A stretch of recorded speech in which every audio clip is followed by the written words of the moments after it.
Welcome dear students. और आज हम लाए हैं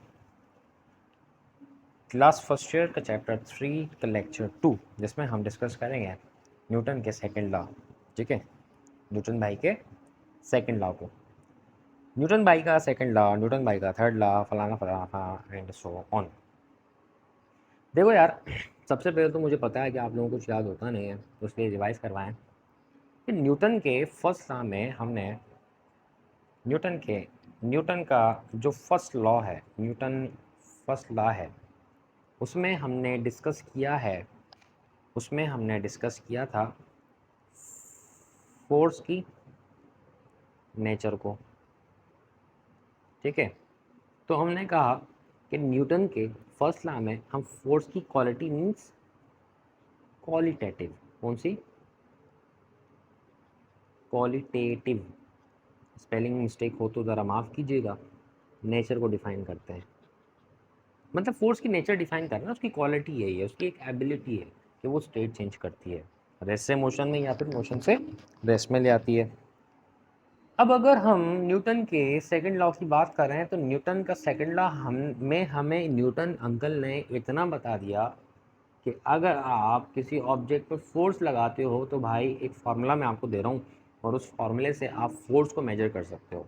ठीक है, मतलब अब हम यहाँ पर फोर्स की क्वांटिटी भी मेजर कर सकते हैं, तो इसलिए हम ये कहते हैं कि हमें जो न्यूटन का सेकंड लॉ है वो फोर्स की क्वांटिटेटिव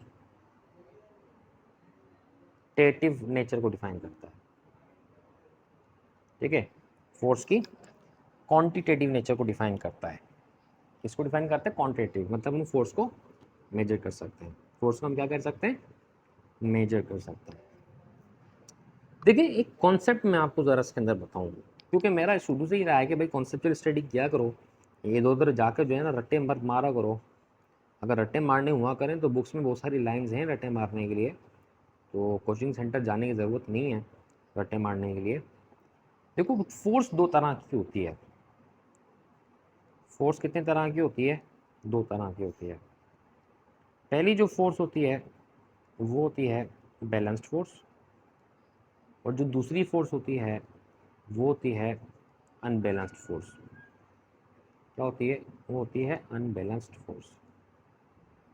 बैलेंस फोर्स क्या होती है और अनबैलेंस फोर्स क्या होती है? देखो, बैलेंस फोर्स का मतलब ये है कि अगर आपके पास एक ऑब्जेक्ट है, मतलब एक बॉल है, सरफेस है, ये एक रोड है जिसके ऊपर बॉल मूव कर रही है, आपने इसको मूव करने के लिए यहाँ पर फोर्स लगाई 10 न्यूटन की। ये जो रोड है, ये रोड इस ऑब्जेक्ट पर, मतलब बॉल पर फोर्स लगा रहा है, मतलब जिसको हम फोर्स ऑफ फ्रिक्शन कहेंगे 10 न्यूटन। इन दोनों फोर्सेस का अगर सम लें तो ये कैंसिल हो जाएगी, और यहाँ पर जो नेट एक्सटर्नल फोर्स आएगी आपके पास, मतलब जो नेट फोर्स आएगी वो ज़ीरो। अगर नेट फोर्स ज़ीरो है तो उसमें एक्सेलरेशन भी प्रोड्यूस्ड नहीं होगी, वो इक्वल टू ज़ीरो होगी। लेकिन न्यूटन हमें ये कहता है कि भाई अगर एक ऑब्जेक्ट पे लगने वाली नेट फोर्स ज़ीरो ना हो, मतलब कि आपके पास ये फोर्स हो 100 न्यूटन और रोड जो फोर्स लगा रहा है वो हो 50 न्यूटन, तो आप क्या कर सकते हो? फोर्स के ज़रिए किसी भी ऑब्जेक्ट में एक्सेलरेशन प्रोड्यूस कर सकते हो। एक्सेलरेशन का मतलब ये होता है कि आप किसी भी ऑब्जेक्ट में मोशन क्रिएट कर सकते हो। ठीक है, आप किसी भी ऑब्जेक्ट में मोशन क्रिएट कर सकते हो। क्या कर सकते हो? मोशन को क्रिएट कर सकते हो। ठीक है, ये बात तो समझ में आ गई। तो फिर न्यूटन ने इससे आगे हमें कहा कि मतलब फोर्स क्या कर रही है? मोशन क्रिएट कर रही है, मतलब ऑब्जेक्ट के मोशन को चेंज भी कर रही है। मिसाल के तौर पे अब आपके पास ये एक ऑब्जेक्ट है, ठीक है, ये मूव करता है वेलोसिटी v के साथ, इसके पास जो मास है वो m है, हमने इस डायरेक्शन में फोर्स लगाई है। ठीक है, तो अब ये इस तरह से मूव करने के बजाय इस तरह से मूव करेगा। ठीक है, ये इस तरह से मूव करेगा, इसकी वेलोसिटी डिस्प्लेसमेंट की डायरेक्शन चेंज हो जाएगी।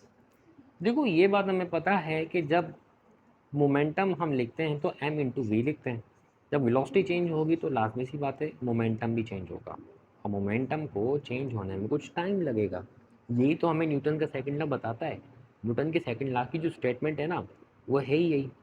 वो ये बोलता है कि जो रेट ऑफ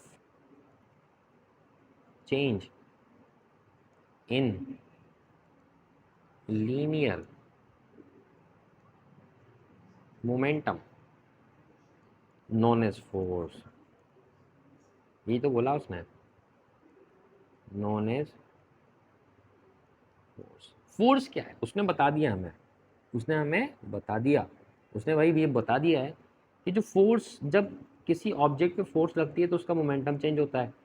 मोमेंटम चेंज होते में उसको टाइम लगता है, और जब इस चेंज इन मोमेंटम पर यूनिट टाइम को हम डिवाइड करते हैं तो हमें क्या मिलती है, फोर्स मिलती है। ये फोर्स है, इसने कहा भाई ये फोर्स है, ठीक है, इसी को हम फोर्स का नाम देते हैं। अब मज़ीद इससे आ गई है कि देखो हमें पता है कि P इज इक्वल टू किसकी इक्वल होता है, P मोमेंटम के। सो मोमेंटम मीन्स P की जगह पे हम लिखेंगे M V, so M del V divide by T, ठीक है। सो एम, अच्छा अब देखो the rate of change in velocity per unit time is called acceleration, तो यहाँ से ये बना एम है। तो हम एक और रिलेशन यहाँ पे लिख सकते हैं कि F is equal to M into A, और इस इक्वेशन को हम कुछ ऐसे लिखेंगे, ठीक है। ये जो इक्वेशंस आप देख रहे हो जिसके ऊपर एरोज लगे हुए हैं ना, पी के ऊपर भी लगा हुआ है, एफ के ऊपर भी लगा हुआ है, इसको और इन दोनों को हम कहते हैं वेक्टोरियल फॉर्म। ये क्या कहलाती है, vectorial form of Newton second law. कौन सी फॉर्म, वेक्टोरियल फॉर्म। अगर आपके पास एक इक्वेशन ऐसी नज़र आ जाए कि जिसमें F is equal to M लिखा हुआ है, तो ये इस इक्वेशन का स्केलर फॉर्म है। क्या है इस इक्वेशन का स्केलर फॉर्म, क्योंकि इस इक्वेशन में आप सिर्फ फोर्स का मैग्नीट्यूड फाइंड आउट कर सकते हो, या आपको सिर्फ मैग्नीट्यूड पता चलेगा। लेकिन अगर आप ये इक्वेशन लेते हो तो इसके अंदर मैग्नीट्यूड के साथ साथ आप फोर्स की डायरेक्शन का भी पता लगा सकते हो, ठीक है। इसमें हम मैग्नीट्यूड और डायरेक्शन दोनों मालूम करते हैं। ऐसे कैसे होता है सर, ऐसे ऐसे होता है कि देखो यहाँ पर दोनों इक्वेशंस में एक तो आपके पास है F arrow is equal to del P divided by T, और दूसरी इक्वेशन आपके पास है F is equal to M into A. बच्चों यहाँ पर का मतलब ये है कि अगर आप किसी ऑब्जेक्ट के ऊपर फोर्स लगाते हो, ठीक है, तो उसके मोमेंटम की डायरेक्शन पी और इसकी एक्सीलरेशन की डायरेक्शन, ये मतलब फोर्स जो डायरेक्शन फोर्स की होगी वही डायरेक्शन एक्सेलरेशन की भी होगी और वही डायरेक्शन मोमेंटम की भी होगी। मतलब ये जो तीनों वेक्टर्स हैं ये एक ही डायरेक्शन में होंगे। और ऐसे वेक्टर जिसका मैग्नीट्यूड इक्वल हो, डायरेक्शन इक्वल हो, उनको कहा जाता है इक्वल वेक्टर्स। तो हम यहाँ ये बात कह सकते हैं कि जो एफ और डेल पी जिसको मोमेंटम कह रहे हैं और एक्सीलरेशन कह रहे हैं ए, ये एक दूसरे के इक्वल वेक्टर्स हैं। ये क्या है, ये इक्वल वेक्टर्स हैं। ये क्या है, ये इक्वल वेक्टर्स हैं, ठीक है, ये इक्वल वेक्टर हैं। इसमें मैं आपको एक मेन पॉइंट और बताता चलूँ जो आपने बड़ा याद रखना है, रिमेंबर। ये मैं इसलिए लिख रहा हूँ क्योंकि मेन पॉइंट है, बड़ा कॉन्सेप्चुअल पॉइंट है ये स्टूडेंट। वो कॉन्सेप्चुअल पॉइंट ये है कि आपको अगर बोल दिया जाए कि बताओ क्या ये equation F is equal to M A, ठीक है, क्या ये इक्वेशन, यहाँ सी लगाते हैं, सेंटीपिटल फोर्स और सेंटीपिटल एक्सेलरेशन बिल्कुल ठीक लिखी हुई है, तो उसका जवाब है नहीं। सर क्यों, फिर तो आप कह रहे हैं ये इक्वेशन बिल्कुल ठीक लिखी है। हाँ भाई ये बिल्कुल ठीक लिखी है, क्योंकि यहाँ पर लीनियर फोर्स और लीनियर एक्सेलरेशन की बात की जा रही है। ये जो एक्सेलरेशन है या ये जो फोर्स है ये एक ट्रांसलेशनल मोशन क्रिएट करती है। कौन सी, ट्रांसलेशनल, यार स्पेलिंग आती नहीं है मुझे। मतलब ट्रांसलेशन का मतलब ये होता है कि वन डायमेंशनल मोशन, जैसे कि ये वाली, ठीक है।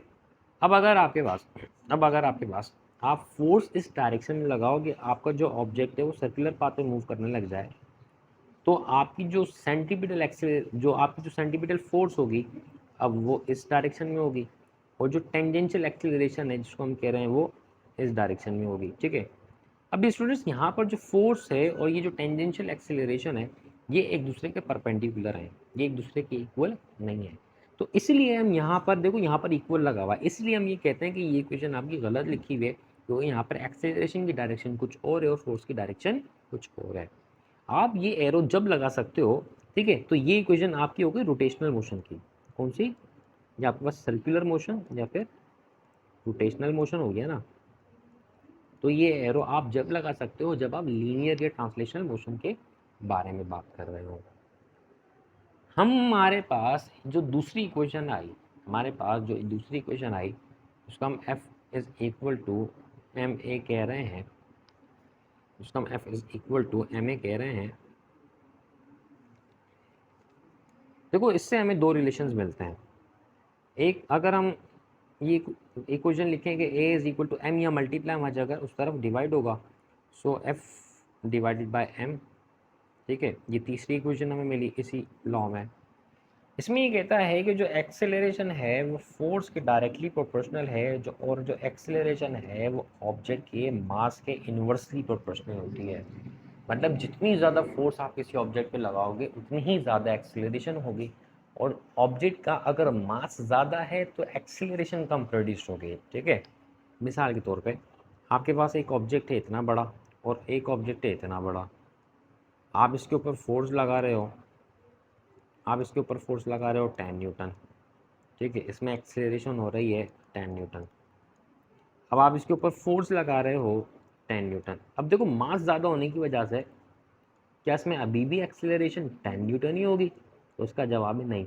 अब वह एक्सेलरेशन 5 न्यूटन की इक्वल भी हो सकती है, क्योंकि हमने इसका मास डबल कर दिया, ठीक है। तो एक्सेलरेशन कम हो जाएगी। तो इस सेंस में कि एक्सेलरेशन मास के इन्वर्सली प्रोपोर्शनल होती है, ठीक है। क्या होती है? इन्वर्सली प्रोपोर्शनल होती है। डियर स्टूडेंट्स, एक और कॉन्सेप्ट पे हम चलते हैं। वो कॉन्सेप्ट ये है कि आपने अभी एक और कॉन्सेप्ट पे हम चलते हैं। आपने अभी एक इक्वेशन देखी थी यहाँ पे, उसमें लिखा हुआ था कि F is equal to del P over T. अब मैं आपको एक चीज़ सिखाना चाह रहा हूँ उसके अंदर। अगर टी यहाँ डिवाइड वहाँ जाकर मल्टीप्लाई हो जाए तो हम ये लिख सकते हैं कि del P is equal to F into T. देखो मोमेंटम का एक और न्यू फार्मूला बन गया, del F into T. हम ये कहें कि अगर external force on applying on an object is equal to 0, so del जो चेंज इन मोमेंटम है वो क्या हो जाएगा? 0, क्योंकि फोर्स की जगह पर 0 आएगा तो 0 टी से मल्टीप्लाई होगा तो डेल पी की वैल्यू भी 0 हो जाएगी। देखो अब इसका मतलब क्या है? अब ये जो इक्वेशन आपके पास आ रही, इस चीज़ का मतलब बड़ा है, वो ये है कि ऑब्जेक्ट का मोमेंटम अगर चेंज नहीं हो रहा है तो वो क्या होगा?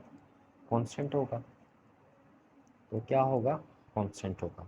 मतलब कि ऑब्जेक्ट का मोमेंटम कांस्टेंट रहेगा जब तक उसके ऊपर फोर्स अप्लाई नहीं होगी। तो यही तो हम फर्स्ट लॉ के अंदर भी कह रहे थे कि भाई ऑब्जेक्ट के ऊपर अगर आप फोर्स अप्लाई नहीं करोगे, तो ऑब्जेक्ट अपनी स्टेट चेंज नहीं करेगा, मतलब वो मोशन से रेस्ट में नहीं जा सकता और रेस्ट से मोशन में नहीं आ सकता, ठीक है। न्यूटन का फर्स्ट लॉ भी तो यही था। तो इस सेंस में हम एक और जो है सेंटेंस कहते हैं कि जो न्यूटन का फर्स्ट लॉ है, न्यूटन फर्स्ट लॉ कंटेन्ड, अक्सर एमसीक्यू में पूछा जाता है, Newton first law contained in newton second law. मतलब जो बात हमने फर्स्ट लॉ में की थी वो इस इक्वेशन से प्रूफ करके हम सेकेंड लॉ के अंदर भी दोबारा कर सकते हैं, ठीक है। अब हम चलते हैं न्यूटन के थर्ड लॉ के ऊपर। तो what is mean by Newton third law of motion? बड़ा आसान है। न्यूटन का थर्ड लॉ क्या है? न्यूटन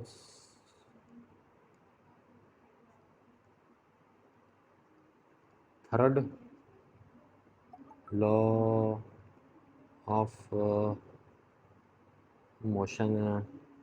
न्यूटन का थर्ड लॉ हमें ये कहता है कि अगर आपकी बहन आपके भाई को, मतलब बहन भाई को चमाट मारती है तो ये बात हकीकत है कि भाई भी बहन को चमाट मारेगा, ठीक है।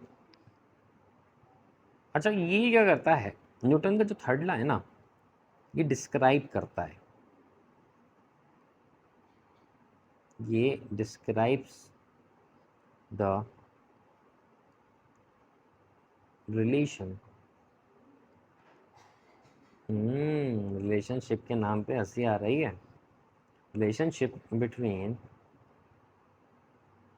टू फोर्सेस क्या करता है, न्यूटन का जो थर्ड लॉ है वो रिलेशनशिप डिफाइन करता है दो फोर्सेस के दरमियान में। दो फोर्सेस कौन कौन सी होती हैं? दो फोर्सेस, पहली जो फोर्स है उसको हम कहते हैं एक्शन फोर्स। इसको हम क्या कहते हैं? Action force. और जो दूसरी फोर्स है उसे हम कहते हैं रिएक्शन फोर्स। उसे हम कहते हैं रिएक्शन फोर्स। इसकी जो स्टेटमेंट है वो ये है कि every action has an equal but opposite reaction. Her action का इक्वल बट अपोजिट रिएक्शन ज़रूर होता है। मिसाल के तौर पे ये अर्थ है, ठीक है, और इस अर्थ के अराउंड मून मूव कर रहा है, ठीक है। कौन मूव कर रहा है? मून मूव कर रहा है। ये जो मून है ये इसके ऊपर फोर्स लगाएगा जिसको हम कहते हैं ग्रेविटेशनल फोर्स, और ये जो अर्थ है इस मून पर एक फोर्स लगाएगी जिसको हम कहेंगे ग्रेविटेशनल फोर्स।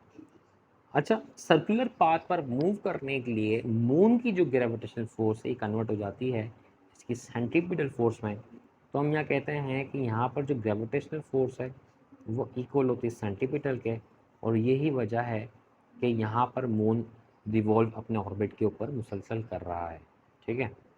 एक और एग्जांपल लेते हैं कि हमने कहा ये आपके पास प्रोटॉन है और इसके सराउंडिंग में इलेक्ट्रॉन मूव कर रहा है। इलेक्ट्रॉन इस पर फोर्स लगाता है जिसको हम इलेक्ट्रोस्टैटिक फोर्स कहते हैं। इसी तरह से प्रोटॉन भी इसके ऊपर लगाता है जिसको हम इलेक्ट्रोस्टैटिक फोर्स कहते हैं। सर्कुलर पाथ पे मूव करने के लिए इलेक्ट्रॉन जो फोर्स प्रोटॉन पर लगा रहा है ये इलेक्ट्रोस्टैटिक फोर्स कन्वर्ट होती है इसकी सेंट्रीपिटल फोर्स में, और यहाँ पर जो इलेक्ट्रोस्टैटिक फोर्स है वो इक्वल हो जाती है -Fc। माइनस का मतलब होता है अपोजिट। देखो दोनों की डायरेक्शन अपोजिट है ना, लेकिन होंगी इक्वल। अगर ये 10 न्यूटन होगी तो वो -10 न्यूटन होगी। मतलब ये कि इलेक्ट्रॉन को एक फोर्स जिसको हम इलेक्ट्रोस्टैटिक कह रहे हैं उसमें ऐसे खींच के रखा हुआ होता है और सेंट्रीपिटल फोर्स में ऐसे, तो ये अपने सर्कुलर पाथ में कंटिन्यूसली मूव कर रहा होता है। तो न्यूटन हमें ये कहता है कि every action as an equal, पहला, बट अपोजिट, दो बात बताता है, बट अपोजिट रिएक्शन, ठीक है जी, बट अपोजिट रिएक्शन। अब यहाँ पर जो हम न्यूटन की इक्वेशन लिखते हैं वो ये लिखते हैं कि अगर एक ऑब्जेक्ट लगा रहा है फोर्स बी पे तो इक्वल होगी माइनस, मिसाल के तौर पर हमने बॉल फेंकी दीवार पर और दीवार, बॉल ने दीवार पर फोर्स लगाई और दीवार बॉल पर फोर्स लगाती है तो वो एफ बी एक है, मतलब ये इक्वेशन, ठीक है। ये इक्वेशन हम कहते हैं न्यूटन की थर्ड लॉ इक्वेशन है। अब यहाँ पर जो बातें मेन हैं वो क्या है, मतलब जो बातें रिमेंबर हैं, याद रखने वाली हैं, रिमेंबर रखने वाले पॉइंट्स, याद रखने वाले पॉइंट। पहला पॉइंट, पहला पॉइंट ये, जो न्यूटन का थर्ड लॉ है, न्यूटन्स थर्ड लॉ, वो ये बताता है कि forces always produces in pair. Forces हमेशा हमेशा जो है ना पेयर के अंदर क्रिएट होती हैं। मिसाल के तौर पे आपके पास ये दीवार है, ठीक है, ये बॉल है, बॉल गई इसके ऊपर फोर्स लगाई तो ये दीवार भी इसके ऊपर फोर्स लगाएगी, तो ये पेयर हो गया ना। एक फोर्स बॉल की जो दीवार पे लग रही है और एक दीवार की जो बॉल पर लग रही है। दूसरा मेन पॉइंट ये कि they must be same in nature, they must be same in nature. मिसाल के तौर पे अगर आपके पास दो चार्जेस हैं, एक इलेक्ट्रॉन है, दूसरा आपके पास प्रोटॉन है, और ये जो इलेक्ट्रॉन है ये प्रोटॉन पर इलेक्ट्रोस्टैटिक फोर्स लगा रहा है, तो लाजिम है कि प्रोटॉन भी इसके ऊपर इलेक्ट्रोस्टैटिक फोर्स ही लगाएगा। ऐसा हरगिज़ नहीं है कि प्रोटॉन बोले भाई चलो थोड़ी देर के लिए मैं ग्रेविटेशनल फोर्स लगा देता हूँ, इलेक्ट्रोस्टैटिक कुछ टाइम बाद लगा दूंगा। तो न्यूटन का थर्ड लॉ ये कहता है कि they must be same in nature. उसके बाद ये दे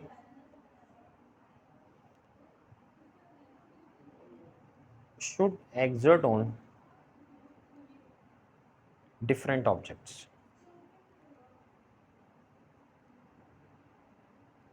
मतलब ये कि अगर आप बॉल दीवार पर फोर्स लगा रही है तो दीवार बॉल पर लगाएगी, तो ये डिफरेंट हो गया, ठीक है। अच्छा, मैं अक्सर पेपर्स के अंदर एक एग्जांपल पूछी जाती है कि आपके पास फर्ज करें ये एक बुक है, ठीक है। बुक का जो वेट होगा, मतलब वो ग्रेविटेशनल फोर्स जो है जो ज़मीन बुक पर लगा रही है, वो होगा W=mg। बुक टेबल पे रखी हुई है तो टेबल भी इस बुक पर एक नॉर्मल रिएक्शन फोर्स लगाएगी, जो कैसे होगी। तो क्या ये न्यूटन की थर्ड लॉ की एग्जाम्पल हो सकती है? तो जवाब है नहीं, this is not the example for Newton third law. क्यों? यहाँ पर देखो जो बुक है ना, यहाँ पर जो बुक है, तो बुक पर ही ग्रेविटेशनल फोर्स लग रही है, जिसको हम एफ जी कह रहे हैं, और बुक पर ही नॉर्मल रिएक्शन फोर्स लग रही है, जिसको हम एन कह रहे हैं। तो इसी वजह से ये जो एग्जाम्पल है न्यूटन थर्ड लॉ के लिए वैलिड नहीं होती है, ठीक है। तो ये हुआ न्यूटन का थर्ड लॉ और सेकंड लॉ। यहाँ तक अपना बहुत सारा ख्याल रखिएगा। अब हम मिलेंगे लेक्चर नंबर 3 में, तब तक के लिए अल्लाह हाफिज़।